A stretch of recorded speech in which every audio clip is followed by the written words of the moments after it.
Hi. Yeah. Welcome again to my welcome stream. This is the part two where I talk about what it was like coming to America and settling down in America. I just want you to know a little bit about how the diaspora live in, how people just leave their country and settle down some in another country, and uh, some of the benefits are not so benefits that they may experience and that you may have experienced if you're a diaspora person as well. Again, I welcome you to my channel. My name is Delphine. I am doing everything diaspora, all things, the challenges, the beautiful things, the challenging ones that we that we pass through being in the diaspora. First of all, I want to just give thanks to God because I found mercy um, with God. That's how I came to America. I didn't have to do any looking for a visa. It was a family that said, "Well, God has found mercy with you, and you're going with us to America." Then I was producing clothes, making clothes, and then she wanted me to decorate the group of dancers going to America. So that was beautiful. So I came. That's how I came to America. And so when I came was, as I said, my part one. That's my friends didn't want me to go back and wanted me to stay and see what I can do with myself. Now I want to talk about the benefits. I want to talk about the benefits in this part. I'm going to talk about the benefits. So I had done some schooling in Nigeria or in mass communication, but coming here, I couldn't use it. Who am I going to broadcast? So who am I going to, I couldn't do that. So like I said in my first broadcast, I had to then switch to altogether to do nursing, and and I had to, even though I naturally have the flair for caring for people, but I had to do nursing because that was what was available at the time. At the time, that's where I could easily get a job. That's how where I could easily get a job. So, um, so I, and that was that. So then I also want to say I've benefited from having children because prior to this time, before coming to America, I didn't have any child. So when I came here, that's when I started to have my children. So I'm happy and I'm grateful to God for the support that America gave to me when I was carrying, when I gave birth to these children. I am so grateful to God.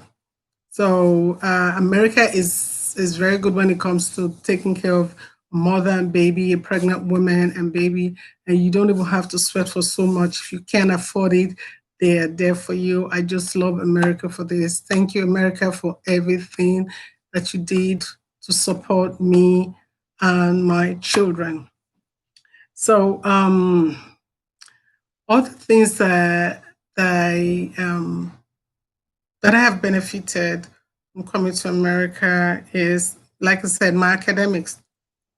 Um, I I have reason in my academics. I've really done. I've always given myself a reason to do more, do more of the opportunities there. Just go higher and further your education.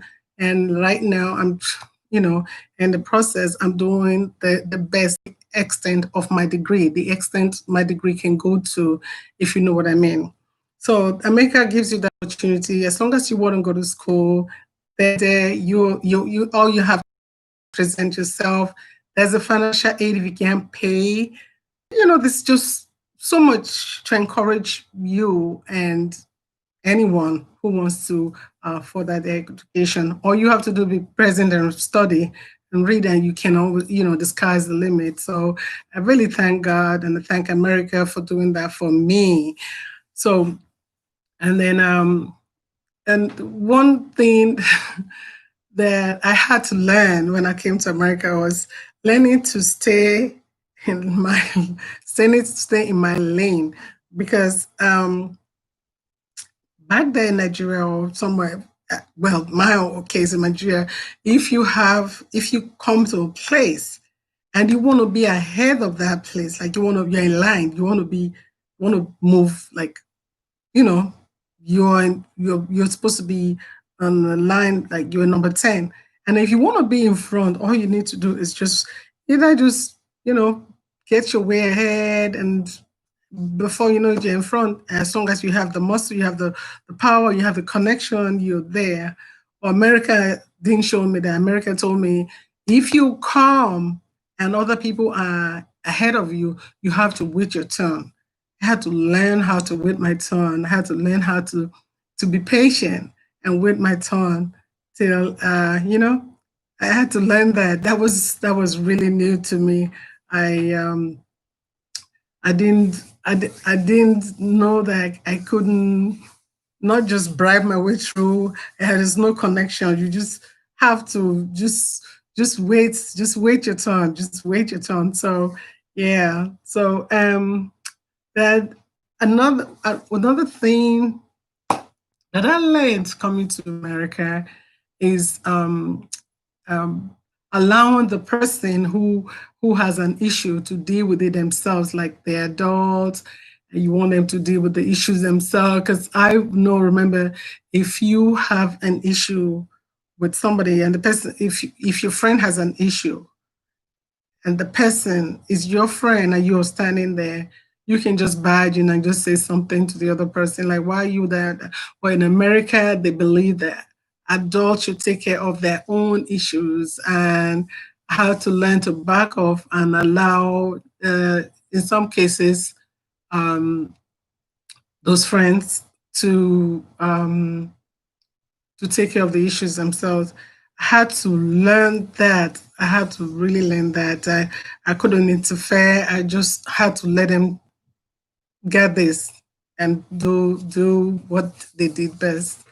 Um, yeah, so that's those just some of the things that I learned. Um, Being here in America has um, has been a positive thing. Sorry, that was a phone call. Yeah, has been positive, and just being knowing, following rules, like rules of the road. You're driving, the traffic light is there. You have to wait your turn. If you don't wait your turn, then you can be in trouble. But sometime somewhere in Nigeria or somewhere, if there's a traffic light, okay, I don't know. I hope there's traffic lights most places now, but you have to obey all the road rules and road signs. Those are the things that you have to learn. Orderliness, protocol. You have to follow protocol. You can't set your own protocol. You cannot get away with anything because you are related to any ABC. Oh, maybe further up in the government, but us, the middle class, we couldn't get away with just behaving any kind of way. We had to do what we had to do to follow the rules, follow the guidelines, and so on and so forth. And yeah, so so yes, that's it. So I have a few things that were not so positive that I had to also get used to. I had to get used to people younger than me calling me by name. I was not used to that. I was not used to that. I had to get used to it.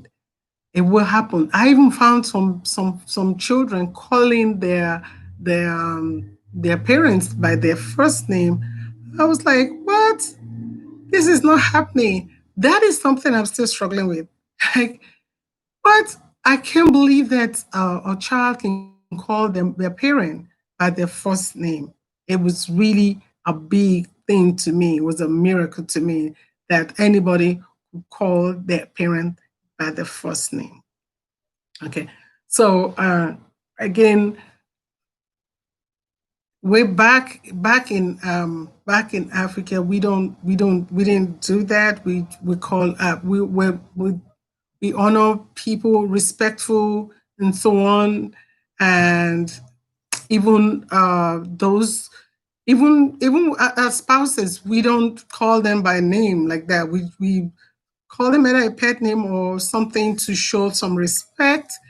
And yes, so that was one thing, and that's the one thing that's still I'm I'm acclimatizing. I'm getting used to it, but even me, when I'm dealing with people that I know they're settling older than me, I call them with a Miss somebody or Mister somebody because it's just something that is natural. It's something I feel that is natural, um, that I have to do. Yes. One other thing um, that I didn't find so great that can affect anybody in the diaspora. If you don't have clarity about, or if you don't have, if you're on a student visa, and if anything happens at home, you cannot go except because you may have to start a process again and your school may be affected. And so you may miss school or you may miss a whole lot of things, a whole lot of activity at school. Um, and that did affect me when my father passed away first, when my father passed away, and I could not go because I was on a student visa. Um, so yeah, that affected me, um, and then it was sad because I could not go and bury my father. So yeah, I could not go and bury my father. It was sad, and and so and then again when I lost my mother, I could not also go and bury her. So I lost three people during my time here, during the time when I was still on a student visa. My younger sister passed away, my parents passed, and I couldn't go and bury them because being on a student visa, you can't do so much. You have to wait. You have to follow immigration protocol, otherwise you'll have to start all over. Um, that is one thing that I've had to deal with. I still feel that I'm bottled up with either pain or that because I really haven't shed those tears that I've shared the tears, but I haven't shared the tears of that the lack of the very reason that I could not be there to to give my last respect to them.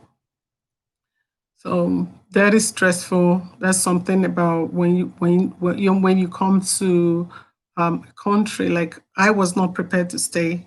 So when you're not prepared to stay, you give up a whole lot. You give up a whole lot of things, and sadly, there's just nothing you can do. It's so challenging when the um, when your status is such that you cannot move um, to do what you ultimately would have done if it was not that way, if your status was different. So being on the student status for a long time affected me in a way that only my close friends can imagine. In fact, for a long time, a lot of people didn't know. They didn't know that I was, having to deal with being on the student status. It has its it doesn't really have a plus thing, just being here and going to school, let's say, but it doesn't have a positive for me because I could not travel. I couldn't do what I wanted to do. So that part I miss, I miss so much, and that's a very great part. Losing three people, one after the other, and I'm not able to go and you know, pay my last respect. Yeah, that's the sad part of being a diaspora, being a diaspora person. Um, yeah, so I do hope to make that up one day, just to have that, that maybe go to church and just do a prayer for three of them. I do hope to do that one day. Yes, so okay, that's some of the benefits, and some of the few not so beneficial that I talked about. Those were the things that really mattered to me. Those are the big deal to me. It's about not being able to go home and and bury my family when it happened. Yeah, those are some of the downside of being abroad. Yes, thank you. Watch out for the concluding part where I talk about the foods that I missed. And on this side, I talk about the things that I miss, my food, and some activities that I enjoy doing, being part of when I was in Nigeria. So that will be the concluding part of um, um, a story of living in the diaspora, my story living in diaspora. Thank you for the time. If you live in the diaspora, subscribe to my channel. If you're a woman, subscribe to my channel. If you're a man and you want to gain some more things about how to deal with something, some relationship, subscribe to my channel because we're putting together, my team and I were putting together some things about relationships that we're going to be talking about, going to be exchanging how to manage our relationships and so on. So looking forward to your input. So if you're a registered nurse or if you're a nurse at all, if you're in healthcare, subscribe to my channel. If you live in the diaspora, any country, subscribe to my channel. Any human being, subscribe to my channel. Help me promote this channel. Thank you so much. Thank you for taking your time to listen to me. Thank you so much. Bye.